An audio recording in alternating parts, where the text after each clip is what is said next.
Welcome back to the channel. Today, we're diving deep into the ancient wisdom of the book of Proverbs, specifically Proverbs chapter 11. This chapter is a goldmine of practical advice, contrasting two distinct paths, the path of the righteous and the path of the wicked. It's about choices, consequences, and the character that defines a life. Let's get started. Our journey begins with a powerful image. Verse 1 says, "The Lord detests dishonest scales, but accurate weights find favor with him." This isn't just about business ethics. It's a metaphor for integrity and fairness. God values honesty in all our dealings, big or small. Dishonest scales represent deceit, cheating, and taking advantage of others. Accurate weights, on the other hand, represent integrity, truthfulness, and fairness. This sets the stage for the entire chapter. Next, we encounter the theme of pride and humility in verse 2. When pride comes, then comes disgrace, but with humility comes wisdom. Pride puffs us up and blinds us to our flaws, leading to a fall. Humility, however, is the foundation of wisdom. It allows us to learn, grow, and receive guidance. Think of it this way. Pride is a dead-end street, while humility is a wide-open road of possibilities.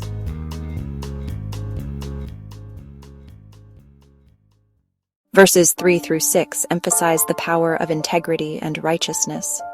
The integrity of the upright guides them, but the unfaithful are destroyed by their duplicity.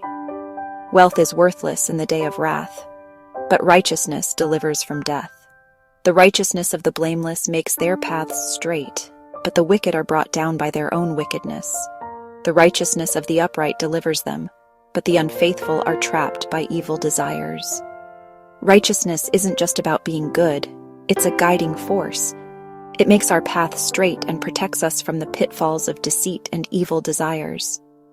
While wealth is temporary and can't save us, righteousness provides a lasting, life-saving foundation. The chapter then shifts focus to the impact of our words and influence on others. Verse 9, "With their mouths, the godless destroy their neighbors, but through knowledge the righteous escape."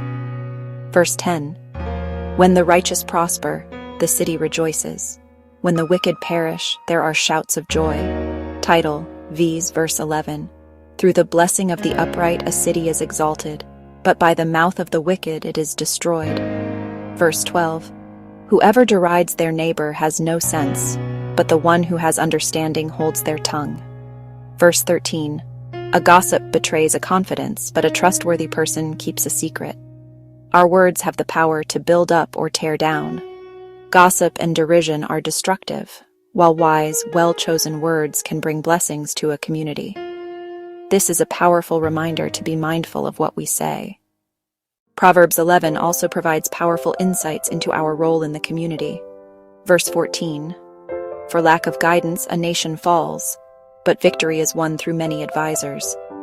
Verse 15, "Whoever puts up security for a stranger will surely suffer, but whoever refuses to shake hands in pledge is safe." Verse 16, "A kind-hearted woman gains honor, but ruthless men gain only wealth." Verse 17, "Those who are kind benefit themselves, but the cruel bring ruin on themselves." Verse 18, "A wicked person earns deceptive wages, but the one who sows righteousness reaps a sure reward." Verse 19, "Truly the righteous attain life, but whoever pursues evil finds death." Verse 20, "The Lord detests those whose hearts are perverse, but he delights in those whose ways are blameless." Verse 21, "Be sure of this, the wicked will not go unpunished, but those who are righteous will go free." Verse 26, "People curse the one who hoards grain, but they pray God's blessing on the one who is willing to sell." These verses teach us that we are interconnected. We need each other for guidance, and our kindness and generosity benefit not only us but the entire community. Hoarding and selfishness bring curses, while generosity brings blessings. Verse 27, "Whoever seeks good finds favor, but evil comes to one who searches for it." The chapter returns to a central theme, the stark contrast between the righteous and the wicked. Verse 22, "Like a gold ring in a pig's snout is a beautiful woman who shows no discretion." Verse 23, "The desire of the righteous ends only in good, but the hope of the wicked only in wrath." And this vivid image shows that outward beauty without inner character, discretion, and wisdom is a waste. It's misplaced and ultimately doesn't bring true value. Verse 24. One person gives freely yet gains even more. Another withholds unduly but comes to poverty. Verse 25. A generous person will prosper. Whoever refreshes others will be refreshed. Verse 28. Those who trust in their riches will fall, but the righteous will thrive like a green leaf. Verse 29. Whoever brings ruin on their family will inherit only wind, and the fool will be servant to the wise. These verses paint a clear picture. The one who gives, receives. The one who hoards, loses. Trusting in our wealth is like building a house on sand. It will eventually fall. But trusting in God and living righteously is like a thriving, well-watered plant. Verse 29.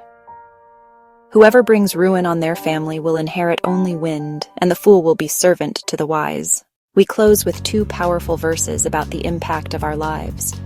Verse 30. The fruit of the righteous is a tree of life, and the one who is wise saves lives.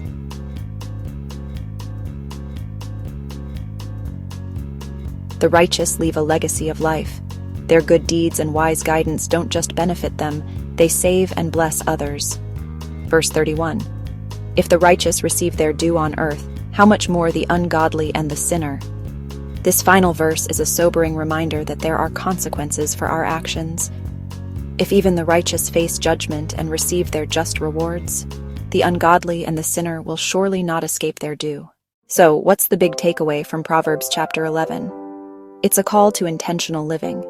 It asks us to choose integrity over duplicity, humility over pride, generosity over hoarding, and wise words over destructive gossip. The path of the righteous is a path of life, blessing, and lasting impact. I encourage you to read this chapter again, slowly and prayerfully. Ask yourself, which path am I on? The choice is always ours to make. If you found this video helpful, please give it a thumbs up and subscribe for more content like this. Let me know in the comments below which verse resonated most with you. Until next time, be blessed.